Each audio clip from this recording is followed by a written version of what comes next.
Hi friends, welcome to my channel. ಎಲ್ಲರಿಗೂ ಶಿವರಾತ್ರಿ ಹಬ್ಬದ ಶುಭಾಶಯಗಳು.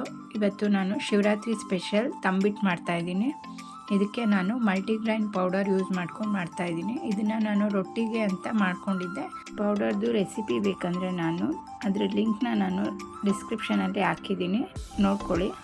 ಇದಕ್ಕೆ ನಾನು 4 ಟೇಬಲ್ ಸ್ಪೂನು ನಾನು ಹುರ್ಗಡ್ಲೆ ತೊಗೊಂಡು ಡ್ರೈ ಫ್ರೈ ಮಾಡ್ಕೊಂಡು ಇಟ್ಕೊಂಡಿದ್ದೀನಿ. ನೆಕ್ಸ್ಟು 4 ಟೇಬಲ್ ಸ್ಪೂನ್ ಕಡಲೆ ಬೀಜ, ಅದನ್ನು ಡ್ರೈ ಫ್ರೈ ಮಾಡಿ.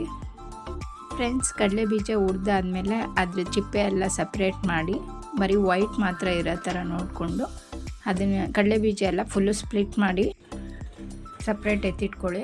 ನೆಕ್ಸ್ಟು ನಾನು 1 ಸ್ಪೂನ್ ಬಿಳಿ ಎಳ್ಳು, 2 ಸ್ಪೂನ್ ಕಪ್ಪೆಳ್ಳು ಹಾಕ್ಕೊಂಡು ಅದನ್ನು ಡ್ರೈ ಫ್ರೈ ಮಾಡಿಕೊಂಡು ಎತ್ತಿಟ್ಕೋತಾ ಇದ್ದೀನಿ. ಇದಕ್ಕೆ ನಾನು ರೊಟ್ಟಿ ಮಿಕ್ಸ್ ಪೌಡರ್ ಅನ್ನಲ್ಲ, ಅದನ್ನು ನಾನು 2 ಬೌಲ್ ಯೂಸ್ ಮಾಡ್ಕೋತಾ ಇದ್ದೀನಿ. 2 ಬೌಲಲ್ಲಿ 1 ಬೌಲ್ ತೊಗೊಂಡು ಡ್ರೈ ಫ್ರೈ ಮಾಡ್ತಾಯಿದ್ದೀನಿ. ಇದಕ್ಕೆ ಎಣ್ಣೆ ತುಪ್ಪ ಏನೂ ಹಾಕ್ಬಾರ್ದು, ಹಾಗೆ ಡ್ರೈ ಫ್ರೈ ಮಾಡಬೇಕು. ನೆಕ್ಸ್ಟು ನಾನು 1.5 ಅಚ್ಚು ಬೆಲ್ಲ ತೊಗೊಂಡಿದ್ದೆ, ಅದನ್ನು ಪಾಕ ಮಾಡ್ಕೊಂಡೋಗಿ ಇಟ್ಟಿದ್ದೀನಿ. ಪಾಕ ಆಗ್ತಿದೆ. ನೆಕ್ಸ್ಟು ನಾನು ಉಳಿದಿರೋ ಇನ್ನೂ 1 ಕಪ್ ಇತ್ತಲ್ಲ, ಅದನ್ನು ಸೇಮ್ ಡ್ರೈ ಫ್ರೈ ಮಾಡಿ ಇಟ್ಕೊಂಡಿದ್ದೀನಿ. ನೆಕ್ಸ್ಟ್ ದೊಡ್ಡ 1 ಬಾಣಲೆ ತೊಗೊಳ್ಳಿ, ಅದರಲ್ಲಿ ಪಾಕ ಮಾಡ್ಕೊಂಡಿದ್ರಲ್ಲ, ಅಂದರೆ ಬೆಲ್ಲ ಕರಗಿಸ್ಕೊಂಡಿದ್ರಲ್ಲ, ಅದನ್ನು ಹಾಕಿ ಅದಕ್ಕೆ ಪೌಡರ್ನ ಆ್ಯಡ್ ಮಾಡ್ಕೊಂಡಿದ್ದೀನಿ. ನೆಕ್ಸ್ಟ್ ಅದಕ್ಕೆ ಕಡಲೆ ಬೀಜ, ಹುರ್ಗಡ್ಲೆ, ಇದಕ್ಕೆ ಏಲಕ್ಕಿಕಾಯಿ ಪೌಡರ್ ಇದ್ದರೆ ಪೌಡರ್ ಆ್ಯಡ್ ಮಾಡ್ಕೊಳ್ಳಿ. ನಾನು ಏಲಕ್ಕಿ ಪೌಡರ್ನು ನಾನು ಮಾಡಿದ್ದೀನಿ, ಅದು ಶಾರ್ಟ್ಸಲ್ಲಿದೆ, ನೋಡ್ಬೋದು.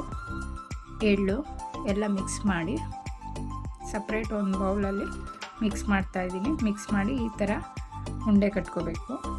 ಬಿಸಿಲೇ ಉಂಡೆ ಕಟ್ಕೊಂಡ್ರೆ ಉಂಡೆ ನೀಟಾಗಿ ಕಟ್ಬೋದು.